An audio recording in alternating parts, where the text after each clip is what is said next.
ፓኪስታን ባለፈው በአሜሪካና በኢራን መካከል ተሞክሮ ያልተሳካውና የከሸፈውን ድርድር ሁለተኛ ዙር ለማስቀጠል ጫፍ ላይ ደርሻለሁ ብላለች። አሁን ተከብሮ ያለውን የተኩስ አቁም ስምምነት የሚያስማማችው ፓኪስታን ይህ የተኩስ አቁም ስምምነት ኤፕሪል 22 ላይ ከ9 ቀን በኋላ ሳያልቅና ነገራቶች ወደ ሙሉ ጦርነት ሳይመለሱ በፊት ቀድሞ ለማገናኘትና አትሊስት የተወሰነ አንደርስታንዲንግ ላይ እንዲደርሱና እንዲሁም የተኩስ አቁሙን ለማራዘም እንዲስማሙ ጥረት እያደረግኩ ነው፣ ከሁለቱም ኮንፈርሜሽን ነው የምጠብቀው ብላለች። ባለፈው ዕለት ላስት ታይም እዚህ ውስጥ የገቡት እንግዲህ የፓኪስታኑ መሪ ሻህባዝ ሸሪፍ እና እንዲሁም የፓኪስታኑ ኤታማዦር ሹም አሲም ሙኒር ናቸው።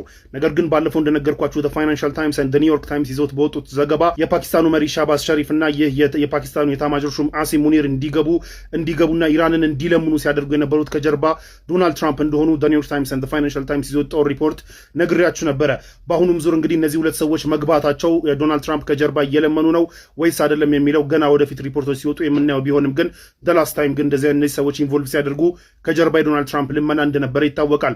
ለማንኛውም ፓኪስታን ተሳክቶላት እንግዲህ ይህንን ድርድር የምታደርግ ከሆነና ነገራቶችን ለምታረጋጋ ከሆነ ኢትስ ጉድ ኒውስ ፎር ኤቭሪባዲ። በሌላ በኩል ዶናልድ ትራምፕ ሆርሙዝ ሰርጥን ዘግተው ከኢራን ነዳጅ የሚጭኑ መርከቦችን ከዚህ በኋላ አላሳልፍም ማለታቸውን ታውቃላችሁ።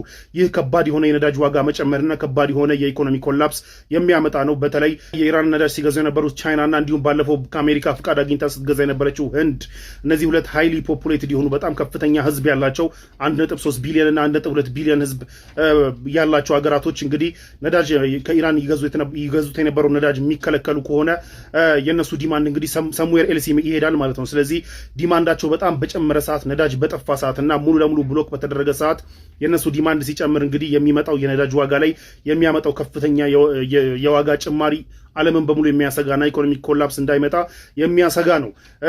ይህ ደግሞ ዶናልድ ትራምፕ ገና አናውንስ ካደረጉት ጀምሮ እንግዲህ ነዳጅ ወደ 8% ጨምሮ $100 በላይ ጨምሯል። እንግዲህ ይህ ገና አናውንስ ሲደረግ ነው። ትናንትና አናውንስ ሲያደርጉ ዛሬ ደግሞ ሙሉ ለሙሉ ዘግቼዋለሁ ሲሉ ደግሞ አስ ዊ ስፒክ ኦር ነገ ምን ያህል ሊጨምር እንደሚችል የሚታይ ነው የሚሆነው። ይህ በተለይ ለእንደኛ አይነቶች ደሃ ሀገራቶች ከባድ ችግር ነው የሚያመጣው። ለማንኛውም ፓኪስታን የሚሳካላት ከሆነና ኢንደኒር ፊውቸር ኦር በሚመጡት ቀናቶች 9 ቀን ነው የቀረው ሰው ያ ሳይደርስ በፊት የምታገናኛቸው ከሆነ አትሊስት የምታገናኛቸው ከሆነ ኢትስ ጎይንግ ቱ ቢ ጉድ ኒውስ። ግን አይ ገስ ዊ ዊል ሲ። ሰበር መጥፎ ዜና! በኢራንና በአሜሪካ መካከል የነበረውን ጦርነት ያረጋጋል ተብሎ ተስፋ ተጥሎበት የነበረው የፓኪስታኑ ኢስላማባድ ድርድር ያለምንም ስምምነት መጠናቀቁና የአሜሪካውን ዴሌጌሽን የሚመሩት ጄዲ ቫንስ ፓኪስታንን ለቀው መሄዳቸው ተሰምቷል።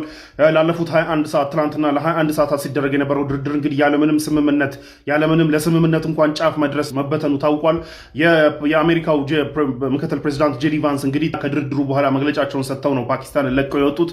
በዚህ መግለጫቸው እንግዲህ ከኢራን ጋር ላለፉት 21 ሰዓት ድርድር ብናደርግም በምንም መልኩ የኛን ኦፈር ኢራኖች ሊቀበሉ አልቻሉም ብለዋል።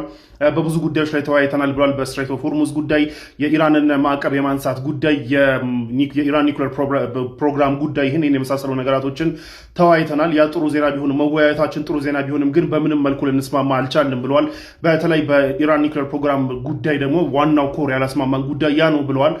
ይህ ማለት በስትሬት ኦፍ ሆርሙዝ ምናምን ጉዳይ ስምምነት ላይ ደርሰዋል ኦር ምናምን የሚለውን ነገር ግን ስፔሲፋይ አላደረጉም። ነገር ግን በኒውክሌር ፕሮግራሟ ጉዳይ ግን ኮር ዋና ያላስማማን ጉዳይ እሱ ነው ብለዋል። ኢራኖች አሁንም ኒውክሌር ዌፐን ኦር ኒውክሌር መሳሪያ የመታጠቅ ሀሳብ የለንም ቢሉንም ግን አሹራንስ እንፈልጋለን ብለዋል ጄዲ ቫንስ።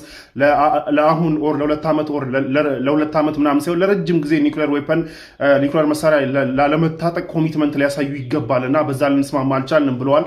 ለማንኛውም ግን በዚህ ድርድር ውስጥ በዚህ 21 ሰዓት ውስጥ ከዶናልድ ትራምፕ ጋር በተደጋጋሚ በስልክ የተገናኘም ቢሆንም ዶናልድ ትራምፕም ደግሞ ይህንን ተደራዳሪ ቡድን በበጎ ሁኔታ እንዲደራደር ፍሌክሰብል ሆኖ እንዲደራደር ትዕዛዝ ሰጥቶ የነበረ መሆኑን ተከትሎ እንደዛ በበጎ ሆነን ብንደራደራቸውም ግን ኢራኖች ኦፈሮቻችንን በሙሉ ሊቀበሉ አልቻለም፣ ሙሉ ለሙሉ ሪጀክት አድርገውብናል ብለዋል ጄዲ ቫንስ። ስለዚህ ይህንን ተከትሎ እንግዲህ ፋይናል ያልነውን ፋንዳሜንታል የአሜሪካ ፋይናል ኦፈር ሲምፕል የሆነውን ኦፈር እንግዲህ አቅርበንላቸው ፓኪስታንን ለቀን እንወጣለን ብለዋል ጄዲ ቫንስ። ይህንን ደግሞ የሚቀበሉት ከሆነ እናያለን ብለው ከጀርባ በምታዩት መልኩ ፓኪስታንን አመስግነው ከጀርባ በምታዩት መልኩ እንግዲህ የፓኪስታን አመራሮች ባይ ብለው ወጥተዋል፣ ከፓኪስታን ጥለው ወጥተዋል። ለሚቀጥሉት እንግዲህ ቀናት ሲስፋይሩ ለ2 ሳምንት መሆኑን ተከትሎ ለሚቀጥሉት ቀናት ኢራኖች ይህንን የአሜሪካ ፋይናል የተባለውን ኦፈር ይቀበላሉ ወይ አይቀበልም ወይ የሚለው እንግዲህ የምናየው ነው የሚሆነው። በኢራኖች በኩል ግን እየተባለ ያለው ምንድን ነው? አሜሪካኖች በጦርነቱ ሰዓት እንኳን በጉልበት ሊያስጭኑ ያልቻሉትን የኢራን መብት የሚነኩ ጉዳዮችን አሁን ደግሞ በድርድር ለማድረግ እየሞከሩ ነው የሚል ነገር ነው በኢራን በኩል ያለው። ኢራን የኢራንን ህዝብ ኢንተረስት የሚነካ ጉዳዮች ላይ በተአምር አንስማማምም፣ አንደራደርምም። ስለዚህ የአሜሪካ ኦፈር ኤክሰሲቭ ነው ብለዋል። ኦር ከመጠን በላይ የተለጠጠ ኦፈር ነው ሲሰጡ ነው የነበረው። ይህ ደግሞ የኢራን ህዝብ ኢንትረስት እና የኢራን አገር እንደ ሀገር የኢራንን ኢንትረስት የሚነካ መሆኑን ተከትሎ አልተስማማንም ብለዋል። ይህንን ተከትሎ እንግዲህ ድርድሩ እንዳይሳካ ዋናው ኮዝ የሆነው የአሜሪካ የተለጠጠ እና በጦርነቱ እንኳን ልታሳካው ያልቻለችውን ጉዳይ በድርድር ለማሳካት መሞከሯ ነው የሚል በኢራን በኩል አለ። ለማንኛውም ሲስፋየሩ እንግዲህ ለ2 ሳምንት የሚቀጥል መሆኑን ተከትሎ አሁንም ተገናኝቶ ይወያያሉ የሚል ተስፋ አለ። ሲስፋየሩ ሳያልቅ ያ ማይሆን ከሆነና ጦርነቱ የሚቀጥል ከሆነና እንደገና ለወራት የሚራዘም ከሆነ ግን ኢትስ ጎይንግ ቱ ቢ ባድ ኒውስ፣ በጣም ባድ ኒውስ ነው የሚሆነው ለዓለም ህዝብ በሙሉ በጣም ችግር ነው የሚሆነው። ምክንያቱም ባለፈው 40 ቀን ጦርነት እንኳን ምን ያህል የዓለም ህዝብ እንደተጎዳ ታውቃላችሁ። እና አሁንም የሚቀጥል ከሆነ አደገኛ ነው የሚሆነው። ለማንኛውም ግን በዚህ 2 ሳምንት ውስጥ በሚመጡት ቀናቶች ውስጥ 2 ሳምንት እንኳን ኦልሬዲ ቀንሷል፣ ግን በሚመጡት ቀናቶች ውስጥ ተገናኝተው እንደገና ይደራደራሉ የሚለውን ግን አይ ገስ ዊ ዊል ሲ። ብሬኪንግ ጋሻ አሁንም ድርድሩ ለመበጥበጥ እየሞከሩ ነው። ከጀርባ የምታዩት የአሜሪካ የባህር ኃይል ዲስትሮየር የሚባል መርከብ ዛሬ ሁርሙዝ ሰርጥ ለማቋረጥ ሞክሮ እንደነበረ እየተነገረን ያለው። ይህም ደግሞ ፓኪስታን ውስጥ ድርድር ልክ መጀመሩን ተከትለው እንዲህ አይነት እንቅስቃሴዎች ከጀርባ ትሬቸረስ የሆኑ እንቅስቃሴዎች እየተደረጉ የነበረው። ዶናልድ ትራምፕም የሁርሙዝ ሰርጥን ከተቀበሩ ፈንጂዎች የማጽዳት ስራችንን ጀምረናል ኦር ሙከራ ጀምረናል የሚል ነገር ትዊት አድርገው ነበረ። ለማንኛውም ኮንፍሊክቲቭ ሪፖርቶች ናቸው እየወጡ ያሉት። አንድ መርከብ ነው የሚል አለ፣ 3 ናቸው የሚሉ ሪፖርቶችም አሉ። አክሲዮስ ደግሞ ሴቨራል ብሎ ዘግቦታል፣ በርካታ ብሎታል።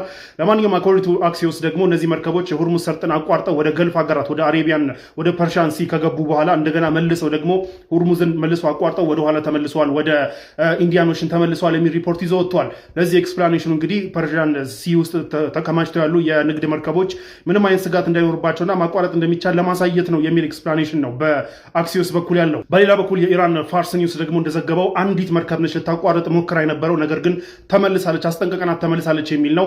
አኮርዲንግ ቱ ፋርስ ኒውስ እንግዲህ ያለው ዘገባ መርከቧን የኢስላሚክ ሪቮሉሽነሪ ጋርዱ እየተከታተላት ነበርና ሁርሙዝ ጋር ገና መድረሷን ተከትሎ ኢራን ላሉት ተደራዳሪዎች ይህ መልእክት መላኩን ፋርስ ኒውስ አስነብቧል። የኢስላሚክ ሪቮሉሽነሪ ጋርዱ ኢራን ውስጥ ፓኪስታን ውስጥ ላሉ ተደራዳሪዎች ይህንን ሪፖርት አቅርቧል። ፓኪስታን ውስጥ ያሉ የኢራን ተደራዳሪዎች ደግሞ በፓኪስታን አደራዳሪዎች በኩል ለአሜሪካ ለነ ጄዲ ቫንስ እዛ ላሉ ተደራዳሪዎች የመርከባችሁ ሁርሙዝ ሰርጥን ከሲስፋየሩን ጥሳ ሁርሙዝ ሰርጥን ለማለፍ እየሞከረች ነውና ኢሚዲየትሊ ማታስቆሙ ከሆነ ዊዚን 30 ደቂቃ ውስጥ በ30 ደቂቃ ውስጥ እንመታታለን ብለው እንዳስጠነቀቁ ታውቋል። አኮርዲንግ ቱ ሪፖርትስ እዛ የነበሩት ፓኪስታን ውስጥ የነበሩት የአሜሪካ ተደራዳሪዎችም ስለዚህ መርከብ ሙቭመንት እንደማያውቁ ነው እየተነገረ ያለው። እዛ ላይ ነው የሰሙት እነሱ ራሱ። ለማንኛውም እነሱ ደውለው እንግዲህ ይህን ጉዳይ እንዲቆምና የድርድር ሂደቱን ላይ እንቅፋት የሚሆን ነው ብለው ማስጠንቀቃቸውን ተከትሎ እንግዲህ መርከቧ እዚህ ጋር እንደምታዩት ፋርስ ኒውስ እዚህ ጋር እንደዘገበው ቀስት ያለበት ቦታ እዛ ሎኬሽን ላይ ከደረሰች በኋላ ዞራ እንድትመለስ ተደርጋለች ነው የሚለው ሪፖርት። ለማንኛውም ዲስትሮየር መርከብ ቁጥራቸው ያልታወቀ ኢደር አንድ ኦር በርካታ መርከቦች ለማቋረጥ ሞክረው የነበረ ቢሆንም መልሰው ግን ዞረው መውጣታቸው እየተነገረን ያለው። ይህም ድርድሩ ላይ የተወሰነ እንቅፋት ለመፍጠር ሙከራዎች ናቸው ነው እየተባለ ያለው ማለት ነው። እዚህ ጋር ከላይ የምታዩቸው እንግዲህ የኢራን ተደራዳሪ ዴሌጌሽን በትናንትናው ዕለት የፓኪስታን ዋና ከተማ ኢስላማባድ ሲገቡ የተደረገላቸው አቀባበል ነው። የፓርላማው አፈ ጉባኤ ናቸው የሚመሩት መሐመድ ባጋር ጋሊባፍ መሀል ላይ ይታያሉ። በቀኝ በኩል አባስም አሉ። ይህ ተደራዳሪ ቡድን እንግዲህ በትናንትናው ዕለት ኢስላማባድ ገብቷል። ዛሬ ደግሞ ይህ ቪዲዮ ከመሰራቱ ከደቂቃዎች በፊት የአሜሪካ ተደራዳሪ ቡድን በአሜሪካ ምክትል ፕሬዚዳንት ጄዲ ቫንስ የሚመራው ቡድን እንግዲህ ኢስላማባድ መግባቱ ታውቋል። ሰው ድርድሮቹ ይደረጋሉ ወይ ተብሎ እየተጠበቀን ያለው ነገር ግን በኢራን ተደራዳሪዎች በኩል በተለይ የኢራን ተደራዳሪ ቡድን የሚመሩት መሐመድ ባጋር ጋሊባፍ እስከ ትላንትና ድረስ ሊባኖስና እስራኤል የተኩስ አቁም ስምምነት ሳያደርጉ በፊት እኛና አሜሪካውያን ተገናኝተን አንወያይም ብለው መናገራቸው ይታወቃል። ይህን ተከትሎ በደረሰ ጫና እንግዲህ ማክሰኞ ዕለት ድርድር ለማድረግ እስራኤልና ሊባኖስ ድርድር ለማድረግ ማክሰኞ ዕለት ቀጠሮ ይዘዋል። ነገር ግን ይህንን አምነው ኢራኖች ወደ ድርድር ይገባሉ ወይስ ማክሰኞ ድርድሩ ካለቀ በኋላ ነው የሚደራደሩት የሚለውን የምናየው ነው የሚሆነው። እስከ ማክሰኞ ሊጓተት ይችላል ወይስ አይችልም የሚለው ነገር ገና የሚታይ ነው የሚሆነው። ለማንኛውም ይህ በእንዲህ እንዳለ እንግዲህ የተኩስ አቁም ስምምነቱ በተደረገና ድርድሮች እየተካሄዱ ባለበት ሰዓት እንግዲህ ቻይና ኢራንን መሳሪያ ልታስታጥቅ እንደሆነ የዩኤስ ኢንተለጀንስ አገኘሁት ብሎ ያወጣው ሪፖርት እንግዲህ ሲኤንኤን ይዞ ወጥቷል። አኮርዲንግ ቱ ዲስ ሪፖርት እንግዲህ ቻይና ልታስታጥቅ ያሰበችው ማንፓድ የሚባሉ ኦር ከትከሻ የሚተኮሱ የአየር መቃወሚያዎችን ነው። ሰርፌስ ቱ ኤር ሚሳይሎችን ነው ለማስታጠቅ ዝግጅቷን እያጠናቀቀች ያለችው። ባይደው ይህ መሳሪያ ባለፈው የአሜሪካውን F-15 የጦር ጀት መጥቶ የጣሉት ኢራኖች በዚህ መሳሪያ ነው። ሰው በጣም ሲግኒፊካንት የሆነ መሳሪያ ነው የአሜሪካን F-15 ጀት መጥቶ ጥሎ ያን ሁሉ ሜስ እና ያን ሁሉ ሬስኪው ሚሽን ያስከተለውና በዛ ሬስኪው ሚሽን ደግሞ 8 ምናምን ፕሌኖች እንዲወድቁ ያደረገው ይህ መሳሪያ ነውና ይህንን መሳሪያ በገፍ ልታስታጥቅ ነው እየተባለ ያለው። ዶናልድ ትራምፕ እንደምታውቁት የተኩስ አቁም ስምምነቱ ከታወጀ በኋላ ኢሚዲየትሊ ይህ እንደሚመጣ ፈርተው እንግዲህ ኢራንን አስታጥቃለሁ የሚል ማንኛውም ሀገር ካለ ታሪፍ እጥላለሁ ብሎ ሲያስፈራሩ ነበረ። ቻይና ግን ያንን አልፈራችም። አፓረንትሊ በሌላ ሶስተኛ ሀገር በኩል እነዚህ መሳሪያዎች ለኢራን ልታስታጥቅ ነው እየተባለ ያለው። ቻይናና ሩሲያ እዚህ በኢራን ጦርነት ውስጥ የተለያየ አፕሮች ነው የያዙት። ሁለቱም እየረዱ ነው፣ ግን የተለያየ አፕሮች ነው። በቻይና በኩል በዲፌንስ ነው እየረዳች ያለችው። ሩሲያ ደግሞ በኦፌንስም እየረዳች ነው።